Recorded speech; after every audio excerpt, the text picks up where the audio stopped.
Des pleurs, des cris, entrecoupés par le son des sirènes des ambulances. La Gay Pride de Jérusalem venait de commencer quand elle s'est transformée en scène d'attentat.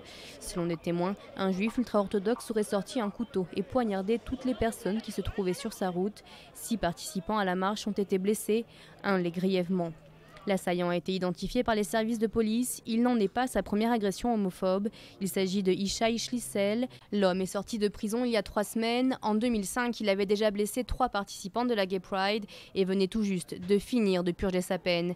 Les organisateurs de cette marche de la tolérance avaient pourtant pris soin d'éviter les quartiers les plus religieux de Jérusalem pour atténuer les risques de confrontation avec une population particulièrement conservatrice.